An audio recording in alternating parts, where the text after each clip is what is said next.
Hello there, everybody. I hope you had a great week. I hope I don't have too many listeners from Buffalo with all the snow up there. We're in Pennsylvania here, and we haven't had any snow yet. However, we have had some freezing cold. And that brought us right into the holiday season. And we were thinking, wow, if the entire holiday season is like that, it's going to be pretty brutal like last year. However, let's hope not. It's going to warm up a little bit. And as we always, like right about Thanksgiving, the holiday season starts. Even before, I mean, you see Christmas things already in the stores. And um, we have the big anticipation of the big turkey day. So, what I thought today is I'll give you some information about turkeys, also maybe some information about chickens, because chickens make great pets, and I can attest to that. And so do turkeys, really. Um, Most people think turkeys can't fly. Well, that's a myth. It's not true. Turkeys can fly. But the turkeys that are raised by the farms, they usually are raised with a lot of breast meat. So they get too meat heavy, so they can't really fly. But the turkeys that we have out here in our woods, the wild turkeys, they fly and they fly pretty high. And right now we have hunters out in the woods and they're hunting their birds there. And what you also might not know is that turkeys sleep in trees. They fly quite high because that's where they are protected from predators. They from foxes and skunks and raccoons and snakes and so on. And they make a very cute little sound. In fact, the wild turkeys are much prettier than the farm-raised turkeys. The wild turkeys are very beautiful, and um, they taste really quite good too. I have had friends who have made wild turkey, and they taste very different, really, from the turkeys that we buy, the butterball that we buy in the grocery store. But when the turkeys in the morning, when they get off their roost, they make a cute little gobble gobble gobble sound that is sort of like it's like a little yelp, and it's sort of like the good morning everybody. It's time to wake up. It's time to get down to the ground because that's what they eat. They eat they peck all the little bugs and seeds and so on that they forage through the woods. Um, Turkey eggs also are not very profitable because they're very big, and turkeys, for the most part, are very jealous to keep their eggs, as I understand. I don't know, I have never raised a turkey, but from what I have researched is that the turkeys protect their eggs, not like chickens that let you take their eggs. Although I'll tell you a little chicken story in a little while um, that sort of belies that chickens are pretty protective of their babies too. That is their babies, their eggs, right? And so, but the turkeys produce very large eggs, and they also don't produce a lot. They don't produce as many. They don't produce an egg a day like a chicken. So it's not very profitable to have a turkey egg. But some of the health food stores now I've seen, they do have turkey eggs for sale. Now, not all turkeys gobble. The hens, excuse me, the hens do not gobble. They make another little chirping sound, and they um, they don't gobble at all. Only the male turkeys, they gobble, and they gobble pretty loud. Now, here's a little interesting little tidbit from Ben Franklin, recommended the wild turkey as the national bird because he thought, for my own part, I wish the bald eagle had not been chosen as a representative of our country. He is a bird of bad moral character. He does not get his living honestly, like those among men who live by sharping and robbing. He is generally poor and often very lousy. Besides, he is a rank coward. The little kingbird, not bigger than a sparrow, attacks him boldly and drives him out of the district. For in truth, the turkey, in comparison, is a much more respectable bird, and withal a true original native of America. Eagles have been found in all countries, but the turkey was peculiar to ours. Now, if Ben Franklin had its way, I wonder what we would be eating on Thanksgiving. Probably something else. And keeping the bold and smart turkey as a national treasure. Now, why do we eat turkey? The Pilgrims in 1621, when they decided to have a Thanksgiving, um, the Indians brought them wild turkeys, yes. They hunted wild turkeys with the Indians, but they also had plenty of venison. Um, we chose probably the turkey as a Thanksgiving because afterwards there have been accounts of that the Pilgrims hunted um, turkeys, and but they also probably ate a lot of ducks that they hunted and a lot of seafood. One thing for sure, in 1621, they probably did not have was cranberry sauce because um, sugar was very, very precious, and um, they would not have made. Maybe they would have boiled later in later years that they had boiled cranberries with their meats, but sugar was way too precious to be boiling with cranberries in those days. Um, when Lincoln decided to make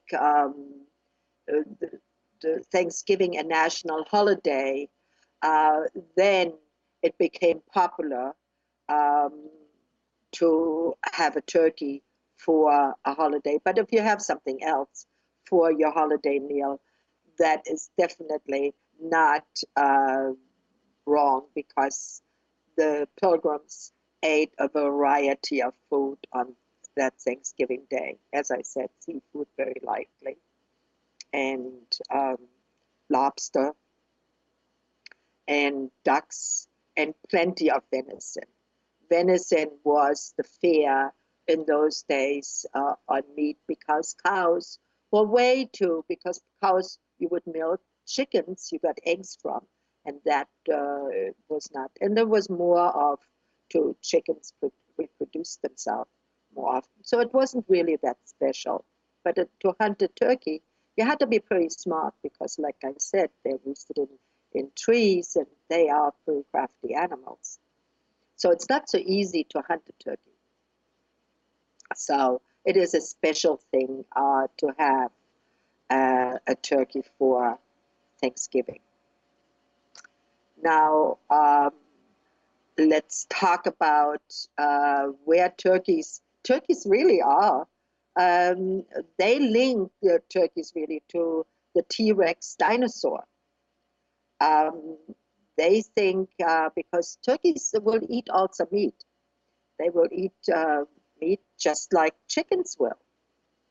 And they are descendants of dinosaurs. And like I said, they believe, and many scientists believe, that turkeys are descendant of a T-Rex. And I thought that was a very interesting tidbit of knowledge. Although when you look at a turkey, Yeah, that could definitely be, the way they walk and the way they have their head and so on. That could definitely be. Now, do turkeys make good pets? I don't know. I never had a turkey. I know one thing. We have this year for the first time, we have a rooster in our with our chickens. We have 4 chickens, and we have a rooster, and I am afraid of that rooster. That rooster will attack me every time, and I try to win him over with tidbits of food, and I make nice things for him and so on. But now he will attack me, and when I come in the morning into the chicken coop now that the water is frozen, I come in with a water can and fill up their water dish. He will attack the water can, and he will attack me, and he's big. He's white and gorgeous and big, and his 4 hens. He keeps. He really is a very very good rooster. What he does is now that I have him, even though I'm a little afraid of him, I watch him and I learn, and I found very interesting things about him. First of all, when he goes out in the morning with his girls, he goes always first. The the the hens, there are 1 or 2, sometimes they try to go at the same time out, but he goes first, looks around, and then he goes cluck, cluck, cluck, cluck, cluck, and then they all come out too. When he goes foraging, and they usually stay close by him. He finds good places to eat, and then he has a special call. He calls all his girls, and then they come running over and eat the food, and he stands there proudly. I provided for you. I thought that was super sweet and super interesting. I am getting to the point of where I really don't want to eat chickens anymore because I find them so fascinating and so interesting. They are so smart too. They know exactly of when I take away something or when I change something in their chicken coop. They make great pets. When I, for instance, grab one of the hens, he will come and he will try to defend that hen. And I guess that's why he's trying to attack me. I also take his eggs or take the eggs and I take his babies. So he doesn't like that, apparently. He is very, very, very protective. Um, they are hens also. Um, they make nests everywhere. They make little. They take a bath really in sand to keep away fleas and so on. My chickens run all over the place. They're everywhere, and um, but since I only have 4, it makes it okay. If I had 10 or 20, my neighbors probably wouldn't complain. But this rooster in the morning, he crows so loud and he wakes up everybody. And once everybody is awake, he is quiet. Then that's it. He knows that I'm awake because I turn on the light in the coop in the morning. And when the light in the coop goes on, he's quiet. And he usually wakes up about 5 o'clock. So you should put the light on a timer and turn the light on at 5 o'clock. That would be a smart way of doing it. And that is a very good way of doing it. I'll take your suggestions up. Very good. They don't I allow have been they don't thinking allow about us that. to have roosters here. Yeah. Well, they are noisy. They are Yeah. noisy. And let me tell you, they will come after you.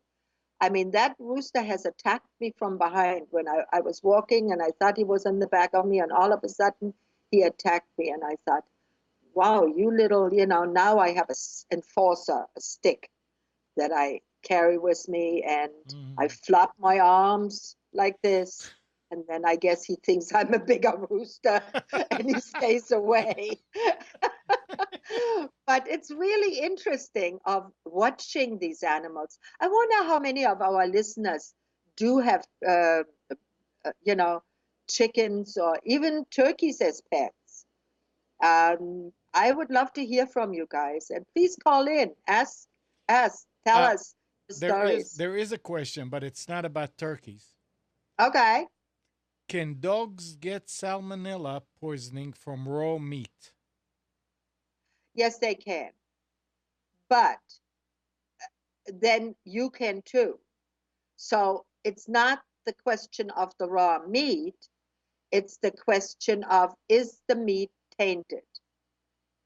And that's why you don't want to have raw meat. First of all, you don't want to ever feed really raw chicken meat, because the likelihood of raw chicken meat that it can have salmonella, that's why we don't eat really raw chicken meat.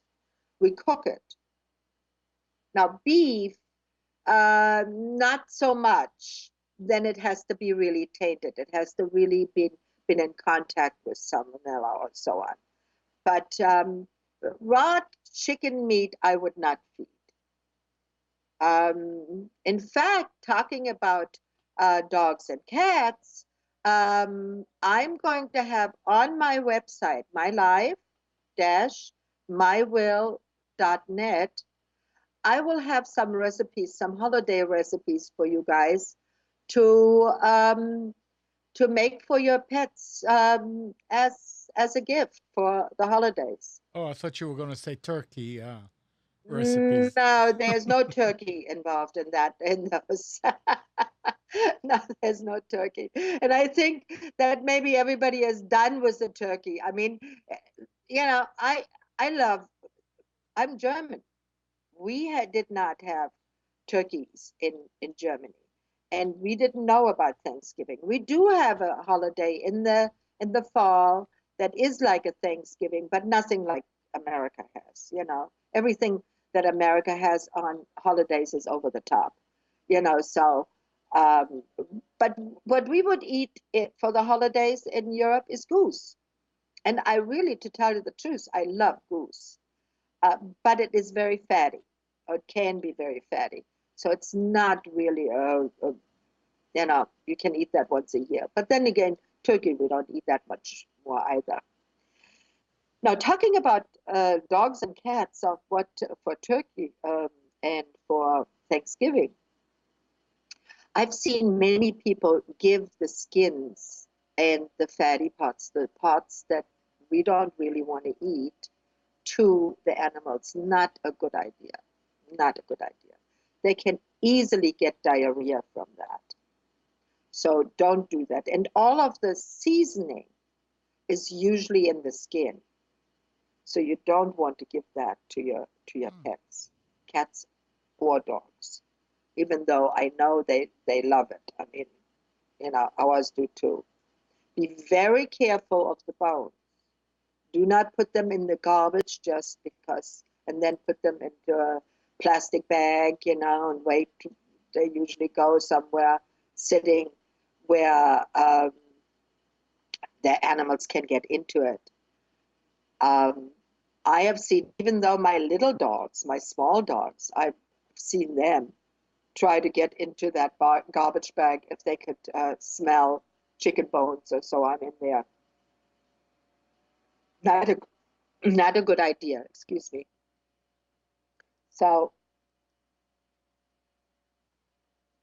because cooked fowl bones can splinter, and even though they may not injure the mouth of or the gums of the animal, but they splinter in a very tiny, tiny splinters, and they can perforate the colon and the stomach of the animal.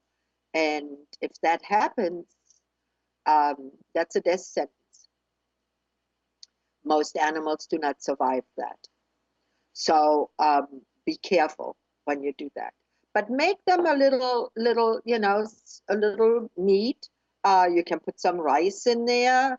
Um, they love green beans. Green beans are great for dogs to eat. Not so much onions. You don't want to put onions or raisins, any kind of grapes or raisins. They can be deadly for dogs, especially. And again, the chocolate. We had the chocolate conversation the not the last time, but the time before. So chocolate. Now the holiday season comes, and chocolate. No chocolate. But you want to have your animals naturally have a treat also, and a good treat for them is a little, breast meat. Cut it up, see that there are no bones in there. Um, Potatoes are not really the greatest. Sweet potatoes is good. If you have some sweet potatoes, ours love sweet potatoes. Um, I wouldn't put the marshmallows on there for them because it's a little bit too much sugar, not really great for us either. But if there is, it's okay. Um, like I said, no onions, we usually stuff our bird with my husband is from the South, well, he's really from Pennsylvania, but he went to school in New Orleans and he learned in oyster stuffing. His father owned an oyster bar, and so they made oyster stuffing. And let me tell you, that is the most delicious stuffing. And naturally, yes, our dogs get a little stuffing. They love that. And that is good for them. Carrots, if you have carrots, apples in there, great, great. Um, the gravy, if you did not take the fat off, you should for yourself even, and not just for the animals. But stay away for your animals really from the very fatty parts, because, like I said, that can give them easily diarrhea. Because most of the dog food that our dogs eat is not really very rich. It's really, made with a lot of chicken meal and corn meal and all kinds of other byproducts. And then all of a sudden they get this very rich, fatty turkey fat, like from a butterball or something. And you can imagine they would get diarrhea with that. I would, like I said, I really love to hear from you guys to what you give your dogs and cats for Thanksgiving and for the holidays. And there will be some recipes on my website, mylife-mywill.net. Um, that will be posted tomorrow there, so We you don't can make we don't some. give we don't give our dogs anything. No, oh, I mean, all my animals get food gifts for the holidays. hmm, Um, Here's what the chickens get. The chickens get warm, soaked oatmeal. I put hot water over oatmeal, and I don't cook it, but I put hot water over oatmeal, let it sit, and make a mash of it. And boy, do they love that. They absolutely go wild over that.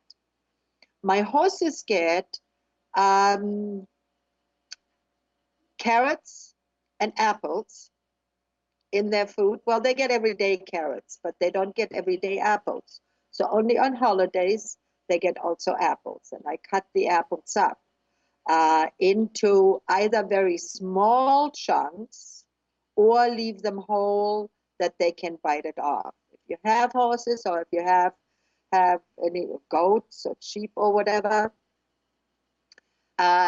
if you cut them in chunks that are about this big, they will gulp it and it can get stuck into their throat. So don't do that. Either leave them whole or cut them into tiny chunks. Um, Depends on the apple. If I have a real large apple, I cut them into small chunks, small ones. If it's a normal size apple, the size apple like this, I just leave it whole, put it into their bucket, and they bite chunks off it. And it's much better for them because they will bite off what they can then chew, you know. Um, my dogs and my cats, they always get treats from like either turkey, if I make a turkey, or if I make a duck, or if I make chicken. I usually make, if we have a large crowd and I know there won't be enough, then I'll make one extra. I know I spoiled them. But what do I have them for? We have them for to spoil and to love. And and there we come to I come to this the major thing also. Please, please, please, please.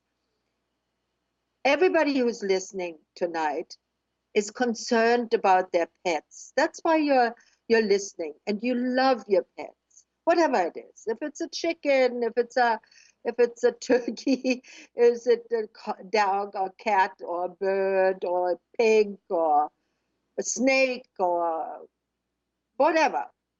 You love animals. And many people love animals too. However, they are not fortunate enough to be able to give to their even basic food.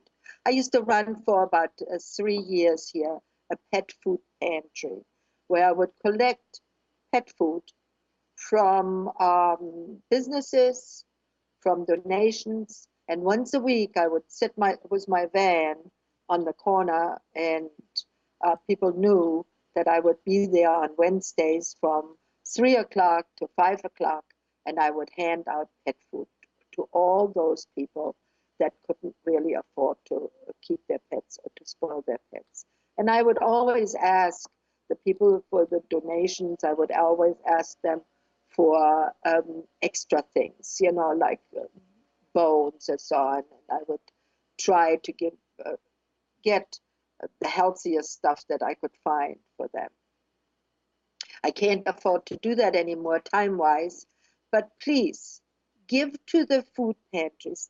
The need is still very, very large. There are many, many people who still rely on food pantries. They rely on donations. I mean, we hear it every day, but pets need the food too. They often, I mean, I had a guy come to me and said, I need food because my dog and I, we have been eating spaghetti with ketchup for the last week. That's not a good meal for a person, much less for a dog. So please, if you give and teach your children to give and say, okay, our Fifi, our kitty cat, they have more. My cats are so fat. One of my cats, she can't even jump up on the counter anymore because she constantly overeats and she gets treated way too well. Other cats are out there, they don't have anything, and they belong to people, and these people, they would love to give their animals something to. So give, when you give to the church food pantry or to other food pantries, buy some cat food, dog food, buy some treats, and they will hand it out to the people that need it. It's a good holiday thing. I was taught when I was a little girl um, to always give for Christmas. Naturally, we wanted to get, we had 20,000 wishes, just like all children have. But my mother always said to me, you know what? You have everything. You have much. So for everything that you get, for every gift that you get this year, you have to give up one of the things that you're not playing with anymore. That are just it's just lying around. You don't use it anymore. So let's pack it up, wrap it up, and give it to somebody that if it's in good condition, naturally, if it's a nice way. And I think that's a very good lesson. I'm trying to teach that to my grandchildren too. Um, you know, say, let's wrap up some of these presents and let's give it to a food pantry and let's give it to a church and let's give it to all those organizations that are out there to give. It's a nice way of celebrating what this holiday that is coming up is all about. It's about giving and um, compassion and generosity, and um, that's what we should. That's what we should be all. Yep. So I hope you all have a wonderful, wonderful Thanksgiving. Lots of turkey, good eats, good friends, um, happy memories, and I will see you then the week after next week. Okay? Bye bye.